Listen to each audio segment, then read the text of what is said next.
السلام علیکم۔ لوری کہانی میں خوش آمدید۔ آج آپ سنیں گے ہمارے دوست فواد خان کی آواز میں نانی آن لائن ہے۔ رانی کے نانا اور نانی اپنے گھر میں رہتے ہوئے آزادانہ زندگی گزارنا چاہتے ہیں۔ کیا ٹیکنالوجی ان کی مدد کر سکتی ہے؟ رانی کے نانا اور نانی ریلوے اسٹیشن کے قریب ایک چھوٹے سے گھر میں رہتے تھے۔ سارا دن ریل گاڑیوں کی چھک چھک اور اسٹیشن کی چہل پہل سنائی دیتی۔ رانی کو اپنے نانا اور نانی کے گھر جانا بہت پسند تھا۔ اس کو اسٹیشن سے آتی ہوئی آوازیں اچھی لگتی تھیں۔ ریل گاڑیاں تیزی سے آتیں، پھر رفتار سست کر لیتیں، رکتیں اور دوبارہ چھک چھک کرتی روانہ ہو جاتیں۔ رانی یہ سب کچھ غور سے سنتی۔ کبھی کبھار نانا رانی کو ٹہلتے ہوئے اسٹیشن لے جاتے۔ چلو رانی بیٹی، وہ کہتے، اور رانی خوشی سے چپلیں پہن کر دروازے کی طرف بھاگتی۔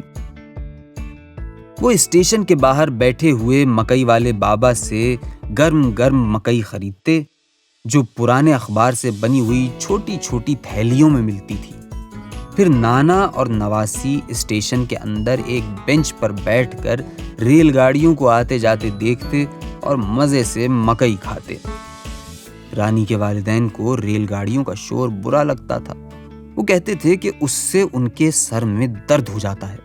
انہوں نے کئی بار نانا اور نانی کو دعوت دی کہ وہ اپنے گھر کو چھوڑ کر ان کے ساتھ آ کر رہیں، لیکن نانا اور نانی کو شور اور ہنگامہ برا نہیں لگتا تھا۔ وہ اپنے گھر میں خوش تھے۔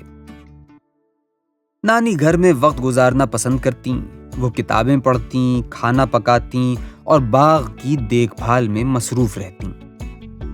نانا گھر کے باہر کے کاموں میں نانی کا ہاتھ بٹاتے۔ جب ان کو سبزی، پھل یا گوشت کی ضرورت ہوتی تو وہ بازار چلے جاتے۔ جب نانی کو پیسے چاہیے ہوتے تو نانا بینک جاتے۔ کبھی نانی کی طبیعت خراب ہوتی تو وہ ان کو ڈاکٹر کے پاس لے جاتے۔ جب نانی کو خط بھجوانا ہوتا تو نانا ڈاک خانے جاتے۔ جب ان کو کپڑے سلوانے ہوتے تو وہ ان کو درزی کے پاس لے جاتے۔ اور جب دونوں کو سیر و تفریح کرنی ہوتی تو وہ باہر کھانا اور آئس کریم کھانے چلے جاتے۔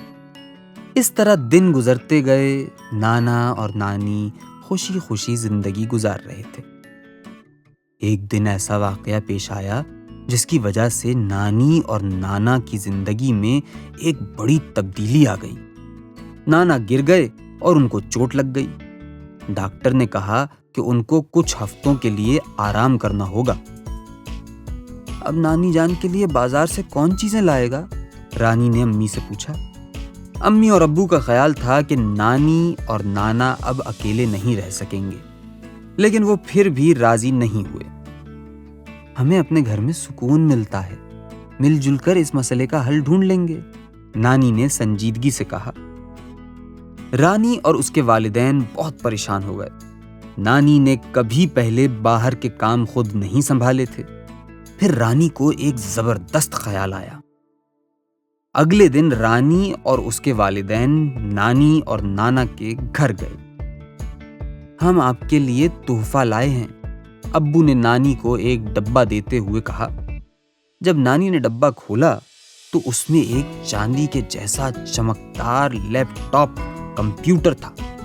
نانی حیران ہو کر بولی، اس کا میں کیا کروں گی؟ نانی، میں آپ کو کمپیوٹر استعمال کرنا سکھاؤں گی۔ اب آپ کے بازار کے زیادہ تر کام گھر پر بیٹھے بیٹھے ہو جائیں گے، رانی نے جوش و خروش سے کہا۔ نانی یہ سن کر خوش ہو گئیں۔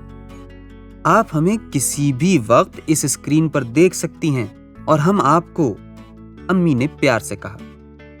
نانی نے اس سے پہلے کبھی کمپیوٹر استعمال نہیں کیا تھا، لیکن وہ سیکھنے کے لیے تیار ہو گئیں۔ روزانہ اسکول کے بعد رانی اپنے نانا اور نانی کے گھر جاتی اور نانی کو کمپیوٹر استعمال کرنا سکھاتی۔ بہت جلد نانی کمپیوٹر کی ماہر ہو گئیں۔